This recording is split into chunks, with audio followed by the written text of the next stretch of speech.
à tous, je m'appelle Sophia. Me voici à nouveau pour une nouvelle vidéo concernant les énergies astrologiques pour la semaine du 19 au 25 janvier. Cette semaine, nous avons 3 événements astrologiques majeurs. La rencontre entre Mars et Neptune en Poisson, qui ne se fait qu'une fois tous les 2 ans. Puis nous allons avoir une nouvelle lune dans le signe du Verseau. Et enfin, Mercure qui commencera donc son premier mouvement de rétrogradation de l'année. Mars est maintenant dans le signe du Poisson et il va y rencontrer Neptune cette semaine par conjonction, donnant lieu à la clôture et à l'ouverture d'un nouveau cycle avec Neptune. La dernière rencontre de ces 2 astres s'est faite en février 2013. Mars et Neptune dans le signe du Poisson, 2 énergies qui a priori n'ont rien en commun, mais qui peuvent travailler ensemble de manière à dépasser leurs différences. Mars est l'acte d'agir et Neptune le rêve et la possibilité infinie.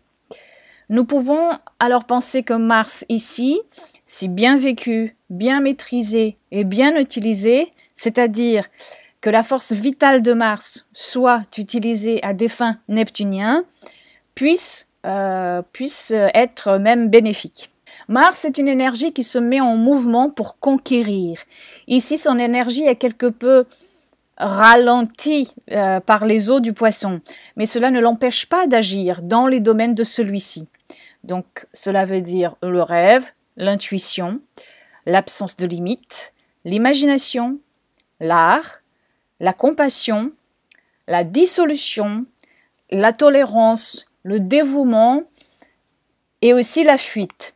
La rencontre se fera à 5 degrés du Poisson et le 5e degré correspond au signe du Gémeaux, pour ceux qui pratiquent l'astrologie avec les Doides.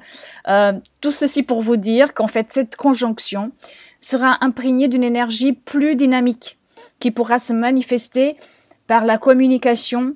Les actes seront sous la forme de paroles écrites, dites, qui peuvent avoir une énorme portée parce que dans le signe de l'illimité, le Poisson, et puis il y a aussi le mouvement infini de la communication et le rôle d'Internet dans le monde.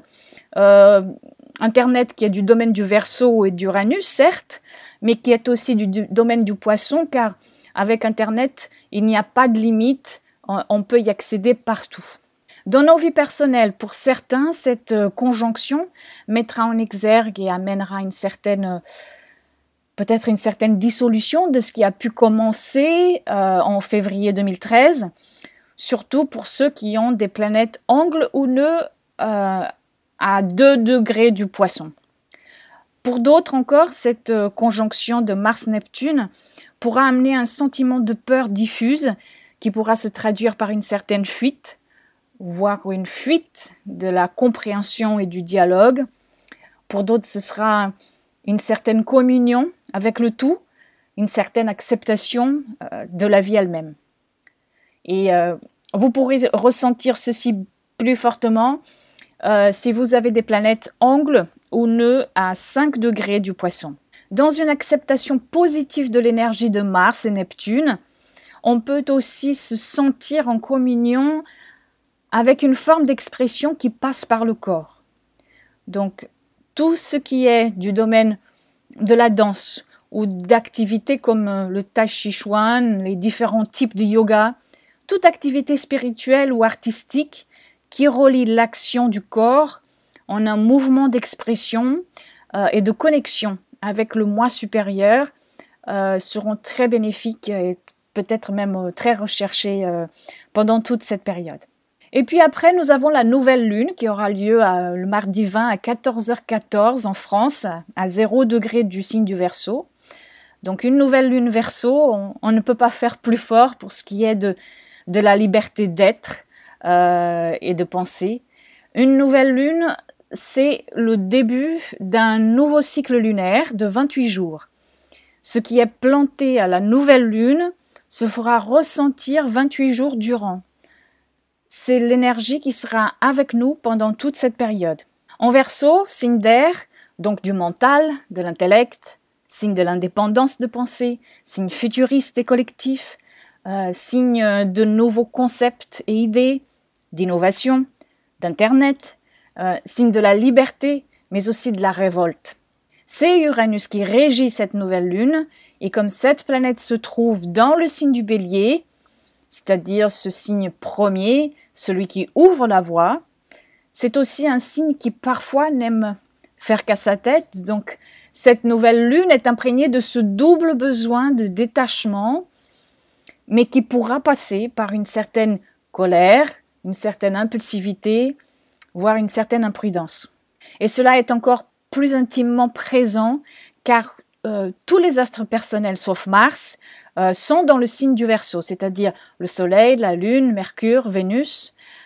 Et comme si cela n'était pas encore suffisant, le lendemain de cette nouvelle lune, c'est Mercure qui va entrer en rétrogradation dans ce même signe du Verseau, où il va entamer sa première rétrogradation de l'année dans un signe d'air, l'air où auront lieu toutes les rétrogradations de Mercure pour cette année 2015. Ceci pour dire que les changements collectifs ne pourront pas se mettre en place si cela ne se fait pas d'abord à un niveau personnel. Le Verseau est le signe des grands rassemblements, d'une indépendance qui devient une voie commune. Le Verseau est le signe qui demande une libération de la tradition. Signe de l'évolution des consciences par excellence, cette nouvelle lune en Verseau, dans le contexte mondial actuel, et avec les nœuds lunaires qui ont une symbolique karmique et qui sont maintenant, depuis déjà bien sûr quelques semaines, au carré de Pluton, tension destructrice puis régénératrice, le nœud sud qui représente ce que nous devons abandonner, qui est lui en Bélier, à côté d'Uranus, donc l'esprit d'individualité impulsive primaire en conjonction à Uranus, qui demande libération de cette façon d'agir. En face du nœud nord, ce vers quoi nous devons tendre. Le nœud nord qui est lui en Balance, donc l'esprit juste, l'équilibre, la conciliation, l'union des opposés. C'est vers quoi nous devons aller.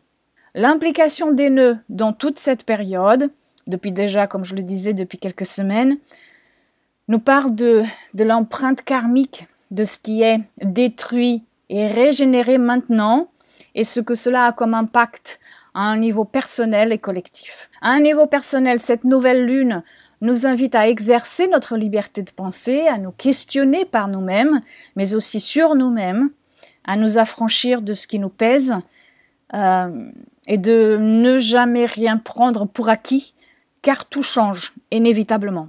Pendant cette nouvelle lune, Vénus et Mercure feront une opposition à Jupiter.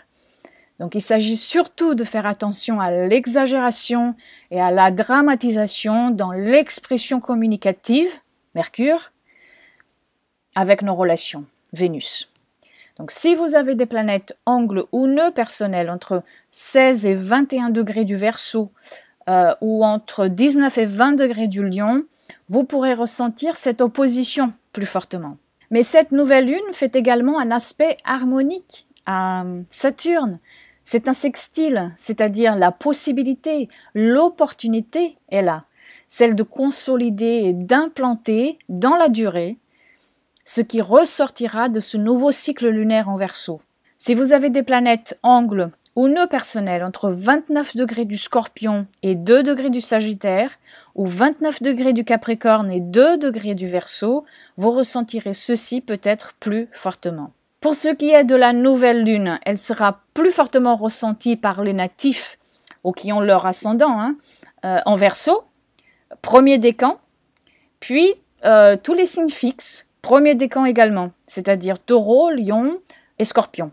Mais aussi par ceux qui ont des planètes angles ou nœuds personnels entre 29 degrés du Capricorne et 1 degré du Verseau. Ensuite, au lendemain de cette nouvelle lune en Verseau, nous allons avoir immédiatement Mercure qui commence sa période de rétrogradation et qui va durer jusqu'au 11 février. C'est sa première rétrogradation de l'année. Il y en aura 2 autres qui se dérouleront elles aussi dans des signes d'air.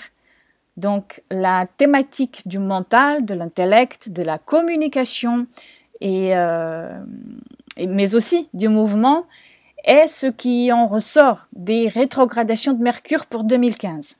Une rétrogradation de Mercure arrive toujours pour que l'on puisse faire une pause et revenir en arrière. Ce n'est pas le moment idéal pour débuter quelque chose sur laquelle vous ne travailliez pas auparavant, mais c'est une bonne période pour travailler sur ce que vous aviez débuté déjà. C'est également une période d'intégration nécessaire pour que l'on puisse mieux assimiler et envisager le futur. Surtout en Verseau, qui est le signe qui nous parle d'avenir.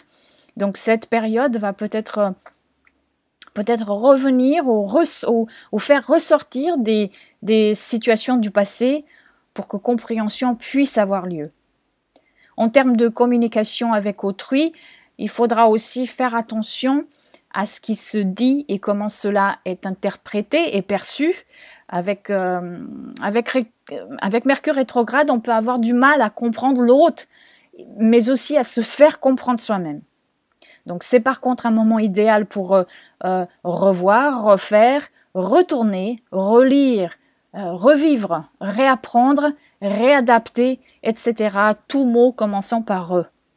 En Verseau et avec Mercure, il s'agit de revoir le mode de pensée et comment le collectif réagit en fonction de celle-ci. Cela passera peut-être par l'invention dans le futur de nouveaux moyens ou modes d'expression qui pourront amener à un éveil des consciences qui se ferait plutôt en pointant ce qui unit les peuples qu'en pointant systématiquement ce qui les sépare. La même chose avec le côté ombre de notre quotidien qui est continuellement mis en avant partout et où l'on ne parle pas assez de ce qui va, car il y a bien de la lumière, car s'il n'y en avait pas de lumière, nous ne serions déjà plus là.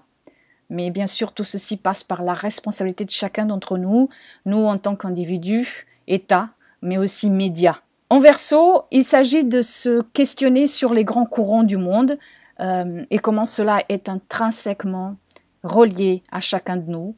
Une rétrogradation, quelle qu'elle soit, représente toujours l'intériorisation de ce que la planète symbolise. À un niveau personnel, il s'agit aussi de regarder nos schémas de pensée que nous entretenons avec nous-mêmes tout d'abord et ensuite avec les autres, voir ce qui doit être changé, intégré ou abandonné. Ceux qui pourront ressentir le plus cette rétrogradation de Mercure sont ceux, bien sûr, tout d'abord du signe ou ascendant Verseau, surtout premier et deuxième décan, mais aussi ceux qui ne le sont pas, mais qui ont des planètes angles ou nœuds entre 0 et 17 degrés du Verseau, mais aussi du Taureau, Lion et Scorpion. Je profite de cet instant pour vous dire que cette semaine, à la nouvelle lune en Verseau, je lance un projet, un magazine sur lequel on travaille depuis déjà quelques mois. Il s'appelle Holistic Magazine. C'est le premier magazine francophone online gratuit et participatif consacré à l'évolution de l'âme, de l'esprit et du corps.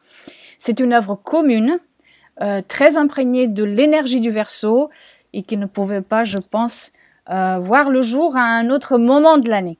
Je mettrai ici dans la barre d'infos le lien vers la page Facebook de Holistic Magazine où vous pourrez vous abonner gratuitement et ainsi recevoir le magazine dans votre boîte email dès mardi après-midi ou tout simplement y accéder par la page Facebook dès mardi après-midi également. Voilà, je vous remercie d'avoir regardé cette vidéo. Je vous souhaite une très belle semaine et puis je vous dis à la semaine prochaine. Au revoir.